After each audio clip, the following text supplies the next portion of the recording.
오늘 은혜 받으실 하나님의 말씀을 함께 살펴보도록 하겠습니다. 오늘 은혜 받으실 하나님의 말씀은 빌립보서 2장 1절에서 8절 말씀입니다. 빌립보서 2장 1절에서 8절입니다. 우리 성경을 보시고 또 스크린을 보시고 같이 우리 합독하도록 하겠습니다. 그러므로 그리스도 안에 무슨 권면이나 사랑의 무슨 위로나 성령의 무슨 교제나 긍휼이나 자비가 있거든 마음을 같이하여 같은 사랑을 가지고 뜻을 합하며 한 마음을 품어 아무 일에든지 다툼이나 허영으로 하지 말고 오직 겸손한 마음으로 각각 자기보다 남을 낮게 여기고 각각 자기의 일을 돌볼 뿐더러 또한 각각 다른 사람들의 일을 돌보아 나의 기쁨을 충만하게 하라.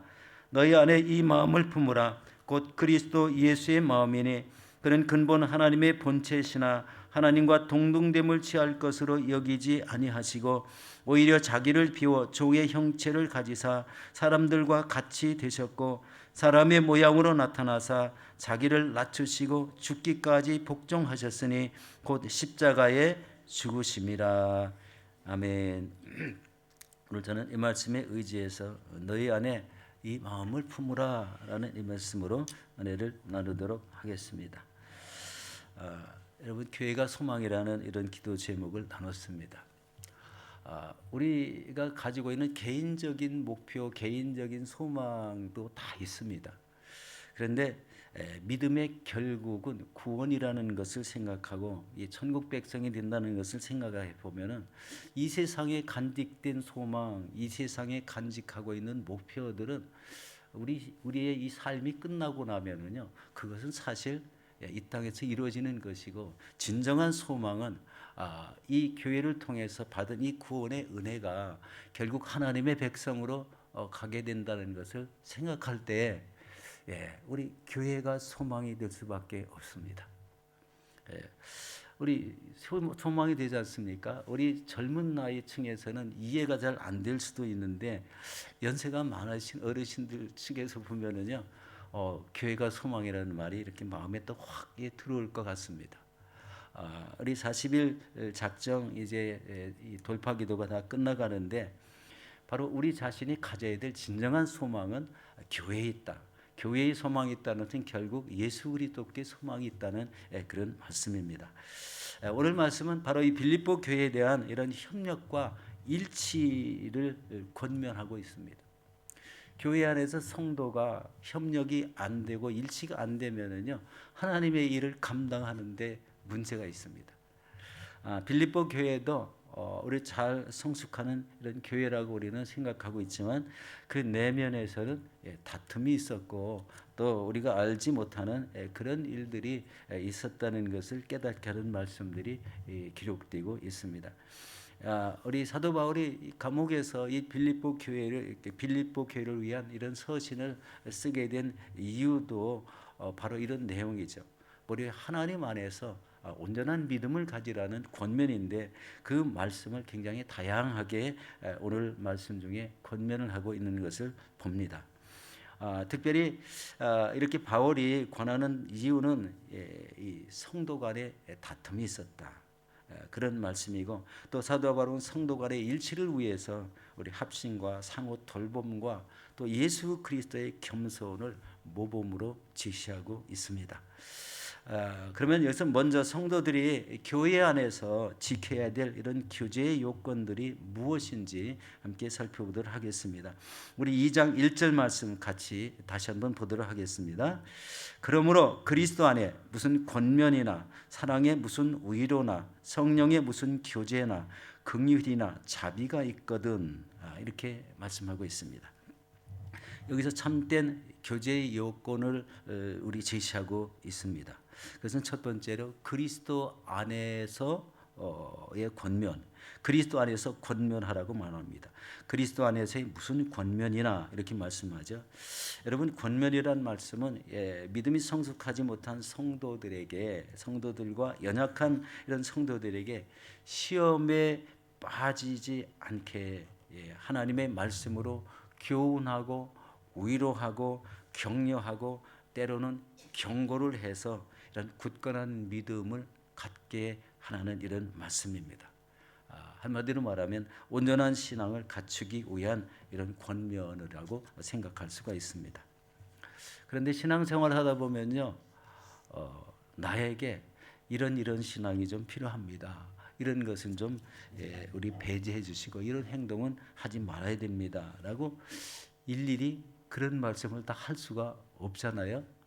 본인이 다 깨달을 수 있는 마음이 성경에 있기 때문에 우리 사도 바울이 이 빌립보 성도를 위한 이런 권면을 하면서 이런 구체적으로 이런 권면을 하고 있다는 거예요.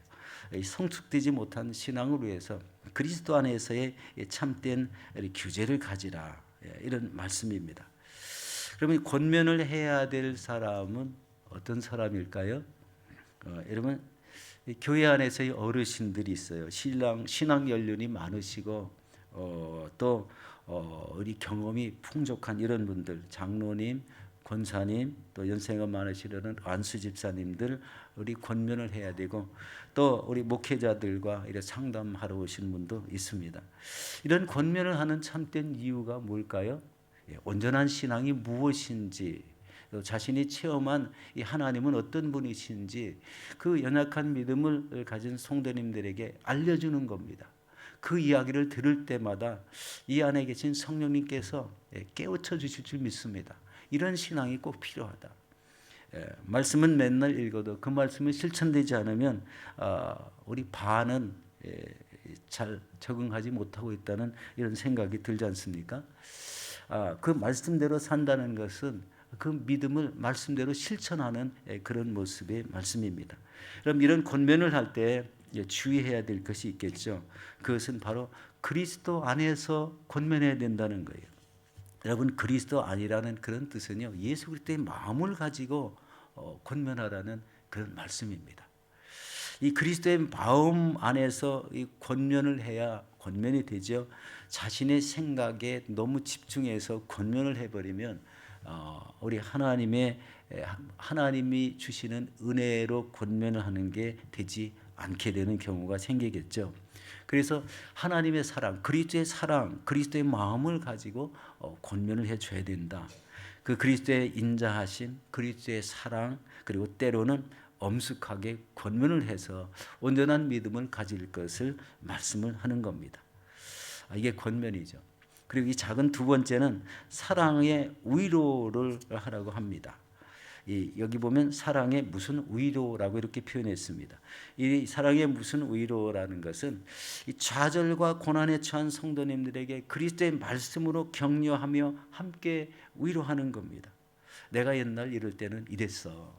이렇게 하면서 그때는 내가 이 세상에 너무 푹 빠져서 이 하나님의 은혜를 사랑을 모르고 이렇게 지날 때에 그때는 내가 너무 형편이 없었는데 우리 한 해 한 해 이렇게 신앙을 갖게 되니까 예수 그리스도의 사랑이 무엇인지 진정 깨닫게 됐어라는 이런 스스로의 고백이 있어야 됩니다.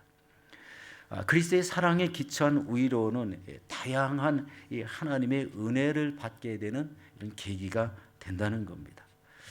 교회가 하나가 되는 중요한 역할이 바로 이 사랑과 위로입니다. 사랑으로 하는 위로, 이런 것이 바로 우리가 하나 되는 역할을 하게 됩니다. 세 번째는 성령의 무슨 교제라고 이렇게 표현해요. 성령의 교제란 말이죠. 여러분, 성령 안에서 교제한다는 것은요, 나와 하나님과의 관계입니다. 또 이 모든 성도가 함께해서 공통적으로 기도하는 것, 공동적으로 추구하는 이런 일들을 통해서도 성령의 교제가 꼭 필요하다는 거예요. 그럼 성령의 교제는 구체적으로 무슨 의미일까요? 성령 안에서 첫 번째로 기도하는 겁니다. 성령 안에서의 기도한다는 것은요, 기도의 목적이 내 자신의 뜻과 기발한 아이디어로 그 목표한 것을 이루려고 하는 것이 아니라 성령의 인도하심 속에 그 목표했던 것, 이런 것들을 이뤄내기 위함입니다. 이게 이제 신앙의 연륜이 깊은 이런 분들에게는 이 성령의 인도하심이 무엇인지에 대한 이런 체험들이 많으신 분들은 성령님께 대한 기도를 하게 되죠. 제가 우리 믿음 생활 시작할 때 이렇게 기도하는 그룹이 있었어요. 대여섯 명이 기도하는 모임인데 한 주에 꼭 한 번씩은 만나서 기도를 했던 생각이 납니다. 그때 무슨 기도를 하면은요, 얼마나 좀 신기할 정도로 하나님의 이런 인도하심이 무엇인지를 이렇게 갖게 됐어요. 우리 같이 모임 안에서. 그런데 우리 인간의 생각이 너무 짧다는 것을 그때 많이 깨달았습니다. 그러면 성령의 말씀하시는 것은요, 우리 생각을 뛰어넘고 그리고 성령의 인도하심이 너무 묘하다는 거예요. 바로 이 성령의 이 교제라는 것은 성령님께 자신의 모든 일들을 기도하는 거예요. 내려놓고 모든 것 하나하나 일일이. 그리고 이 기도할 때, 성령의 이제 기도할 때는요, 우리 작은 소리로 해도 강력하게, 또 서로가 합심해서 기도할 때는 뜨겁게, 이런 기도를 할 때 이런 성령의 교제함이, 인도함을 받는 것이 뚜렷하게 된다는 거예요. 우리 돌파기도에서 반드시 해야 될 것이 바로 이런 부분이 아닌가 생각이 됩니다. 내 자신이 내 지식으로 또 하나님의 말씀을 의지한다고 했지만 자신의 지식을 가미한 이런 우리 교제가 아니라 오로지 다 내려놓고 성령을 통해서 내가 인도함을 받겠다, 이런 자세로 우리 간구하고 기도하면 교회 일을 할 때 너무 수월하게 할 수가 있습니다. 내 자신이나 개인적인 성도의 의견과 뜻이 아니라 성령님의 인도함이 뚜렷하기 때문에 그대로 한다면 아름다운 결실을 이루게 될 수가 있습니다. 여러분들 성령님께 질문 한번 해보셨어요? 질문 한번 해보시기 바랍니다. 성령님 이럴 때는 어떻게 해야 되죠? 제가 제 안에 풀리지 않는 이런 게 있습니다. 이것을 좀 풀어주도록 저를 인도해 주시옵소서. 이런 대화형 기도도 있습니다. 성령님을 의지한다는 것은요, 우리 아주 가깝습니다. 여러분, 우리가 무엇을 집으려면 손이 가야 되고 이런 것인데, 이 성령님은요, 우리 안에 계시기 때문에 그냥 너무 가깝습니다. 하나가 되어 있기 때문에 우리 성령님께 나의 모든 사정을 일일이 아뢰시고, 이럴 때는 어떻게 해야 됩니까? 라는 이런 질문, 이런 부분에 대해서 꼭 인도해 주시옵소서. 이런 기도가 꼭 필요할 때 이 성령의 교제를 체험할 수가 있습니다. 우리 작은 네 번째, 우리 긍휼과 자비입니다. 여러분, 어려운 이웃이나 좌절에 빠진 이웃을 위로하고 격려하며 필요한 것을 공급해 주는 것을 말합니다. 우리 지난 코비드를 지나면서 참 이 직장이나 일터가 막혀서 어려움을 경한 적이 있었죠. 이때 서로 돕는 마음이 꼭 필요합니다. 누구나 다 잘 되다가도 앞길이 콱 막히고 갑자기 삶이 어려워질 때가 있습니다. 이럴 때에 성도, 곁에 계신 성도님들의 역할이 꼭 필요해요. 이 사랑의 위로와 또 이 긍휼과 자비가 꼭 필요하다는 거예요. 우리 긍휼과 자비라는 것은 무엇으로 우리 도와주고 협력하는 것을 말합니다. 우리 만약에 먹을 양식이 떨어졌다 하면 양식을 제공해야 되고, 어려움이 겪었다면 그 어려움을 해결하기 위해서 같이 동참해 주는 것이 우리 성도입니다. 그렇기 때문에 이 긍휼과 자비를 베풀어서 바로 우리 성도가 연합되고 또 같은 마음을 품고 우리 서로 신앙생활을 할 수 있는 놀라운 계기가 될 수가 있습니다. 우리 사랑하는 성도 여러분, 이런 말씀을 종합해 보면은 우리 교회가 하나로 연합되는 그 원리가 바로 우리 나눈 이 말씀에 있다는 것을 봅니다. 그것은 바로 우리 1절 말씀, 그러므로 그리스도 안에서 무슨 권면이나 사랑의 무슨 위로나 성령의 무슨 교제나 긍휼이나 자비를 말씀하고 있습니다. 이런 모습 속에 교회가 연합되고 또 우리가 하나님의 뜻을 크게 이루어 나가는 저희 교회가 됐으면 좋겠습니다. 우리 두 번째는요, 성도가 마음을 같이해서 하나님의 마음을 품을 때 교회가 성장하게 됩니다. 우리 2절 말씀을 보겠습니다. 마음을 같이하여 같은 사랑을 가지고 뜻을 합하며 우리 한 마음을 품어라고 이렇게 말씀합니다. 여러분, 이 말씀은 성도들의 내적인 화합을 말씀하고 있습니다. 마음을 같이 한다. 같은 사랑을 가진다는 것은 바로 예수 그리스도의 사랑 안에서 일치된 마음을 가질 때 이런 연합이 생긴다는 것을 볼 수가 있습니다. 그 다음에 뜻을 합하여 한 마음을 품는 것을 이렇게 말씀하는데요. 하나님의 일을 이루기 위해서 뜻을 하나로 합해야 된다는 그런 말씀입니다. 전도할 때에도 혼자 전도하면 되게 힘듭니다. 우리 자신감이 생기지 않고 용기가 잘 안 생길 때가 있어요. 그런데 같이 하는 사람이 있으면 어떤 일이 생깁니까? 용기가 생기고 서로가 서로에게 힘이 되어집니다. 그래서 담대하게 이렇게 복음을 전하고 전도할 수가 있습니다. 선교제 가도 마찬가지입니다. 우리 전혀 모르는 사람들, 원주민들이 모여 있는데 그 앞에서 무슨 말을 할까 전혀 생각이 안 날 때가 있습니다. 이럴 때는요, 우리 같이 협력하는 동료들이 이럴 때는 이런 말이 좋겠다, 이럴 때는 무엇이 좋다, 이런 말을 서로 우리 나눌 때 거기에서 해야 될 말들이 생각나게 되는 거죠. 바로 영혼 구원을 어떻게 했다, 예수 믿으라는 이런 간단한 말만 하는 것이 아니라 거기에 대한 예수 믿을 때 이런 여러 가지 기쁜 일들, 신앙생활에서 즐거웠던 일들을 함께 가미하면 더 좋은 이런 말씀이 되겠죠. 하나님의 일을 이루기 위해서 뜻을 하나로 합한다는 데 초점이 있습니다. 우리 한영원 초청잔치 바로 이런 것으로 많이 합했는데 한 100여 명 우리 온 것으로 추정을 하고 있습니다.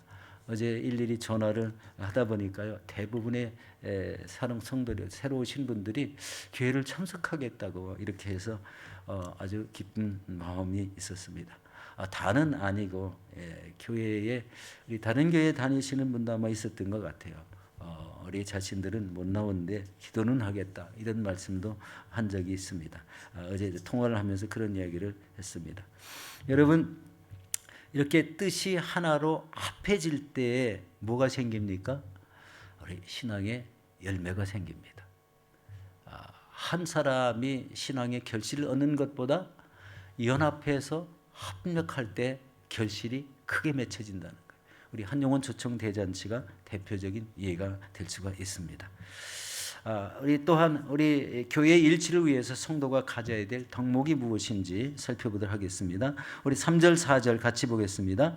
아무 일에든지 다툼이나 회영으로 하지 말고 오직 겸손한 마음으로 각각 자기보다 남을 낮게 여기고 각각 자기 일을 돌볼 뿐더러 또한 각각 다른 사람들의 일을 돌보아 나의 기쁨을 충만하게 하라. 여기 보면 아무 일에든지 다툼이나 허용으로 하지 말라. 이것은 성도의 삶에서 버려야 될 일이겠죠. 이 말씀을 기록한 것은 우리 서두에도 말씀드렸지만 빌립보 교회의 말다툼과 이 불편한 관계에 대한 권면입니다. 이게 어느 교회에서든지 그런 일이 있을 수 있습니다. 그런데 그것이 길면은 안 됩니다. 속히 풀고 화해하는 것이 성도입니다. 그런데 너는 너, 나는 나, 네가 하는 건 나 싫어, 저 사람 나쁜 사람, 이런 개념을 가지면 절대 풀어지지 않습니다. 바로 우리 빌립보서 4장 2절에 보면 그 불편한 이야기들이 이제 좀 나오고 있습니다. 그런데 이런 일들이 현재 모든 교회에서 일어나고 있지만 그것을 지혜롭게 푸는 이런 믿음도 있어야 된다는 거예요. 이게 바로 겸손한 마음으로 자기보다 남을 낮게 여기는 이런 가운데에서 이루어지는 것입니다. 그리고 우리에게 최고의 겸손을 보이시는 분이 바로 예수 그리스도시라는 거예요. 우리 죄인들을 구원하시기 위해서 십자가에서 자기 몸을 죽게 했어요. 그리고 누구든지 저를 믿는 자에게 구원을 주시고 영생을 주셨다는 거예요. 이렇게 최고의 겸손을 보이신 분은 예수님이시다라는 것을 알 수가 있습니다. 그 다음에 성도는 그리스도의 마음을 품어야 됩니다. 우리 5절과 6절 말씀 같이 보겠습니다. 너희 안에 이 마음을 품으라. 곧 그리스도의 예수의 마음이니 그는 근본 하나님의 본체시나 하나님과 동등됨을 취할 것으로 여기지 아니하시고 라고 이렇게 말씀합니다. 여러분, 너희 안에 이 마음을 품으라는 것은 우리가 품어야 할 온전한 마음은 예수 그리스도의 마음이라는 것을 알 수가 있습니다. 그는 근본 하나님의 본체시라고 합니다. 여러분, 본체시라는 것은요, 나누어지지 않은 하나라는 뜻이잖아요. 예. 그런데 예수 그리스도와 하나님은 조금 좀 우리가 격이 다르게 느껴집니다. 그런데요, 실제적으로 한 몸이라는 거예요. 그런데 한 몸 대신 예수 그리스도께서 인간의 몸을 몸으로 변화돼서 이 땅에 태어나게 되셨어요. 누구를 위해서요? 이 죄인들을 구원하기 위해서. 누구든지 저를 믿는 자는 구원을 주시기 위해서. 엄청난 사건이잖아요. 예. 이 말씀은 바로 예수 그리스도의 지위가 하나님의 자체였다라는 이런 표현입니다. 그리고 이 하나님과 동등됨을 취할 것으로 여기지 않으셨다는 것은 하나님의 권능과 위엄과 영광에 있어서 본질적으로 하나님과 동등하신 분이다. 그러한 지위를 우리 예수님께서는 주장하지 않고 십자가에서 자기를 내주심으로 인해서 인간의 모든 죄인들을 구원으로 인도하셨다는 데 있습니다. 엄청난 일인데 우리가 그 구원의 은혜를 받고 누리고 있다는 것입니다. 우리가 믿음을 더 굳건하게 해야 될 이유가 바로 예수 그리스도, 하나님의 본체이신 예수님이 십자가에 죽으시고 우리를 살리셨다는 데 있습니다. 우리 자기를 비워 종의 형체를 가지셨다는 것, 참 생각하기가 우리 어렵지만 하나님은 인간을 구원하기 위해서 그렇게 하셨습니다. 우리 7절 8절 말씀 같이 한번 읽고 정리하고 마치도록 하겠습니다. 같이 읽습니다. 오히려 자기를 비워 종의 형체를 가지사 사람들과 같이 되셨고 사람의 모양으로 나타나사 자기를 낮추시고 죽기까지 복종하셨으니 곧 십자가에 죽으심이라. 여러분, 예수님께서는 이게 하나님의 뜻을 이루기 위해서 자신을 인간의 몸으로 이 땅에 오시고 완전히 십자가에서 자신을 내어주셨다는 거예요. 이를 통해서 누구든지 저를 믿는 자는 구원을 얻는 놀라운 은혜의 역사가 일어났습니다. 우리 사랑하는 성도 여러분, 우리 웬 은혜인지 웬 말인지 우리는 예수 그리스도를 믿고 구원받은 하나님의 자녀가 되었습니다. 이 구원받은 자녀로 살게 하신 하나님의 은혜에 여러분 감사한 마음을 가지시고 이 세상의 삶 속에서 성도로서의 구별된 이런 모습이 뚜렷하게 하시고 또 우리에게 주신 사명을 우리 합력해서 힘있게 감당해 나가시는 저와 여러분들이 되시기를 예수 이름으로 축원합니다. 기도하겠습니다.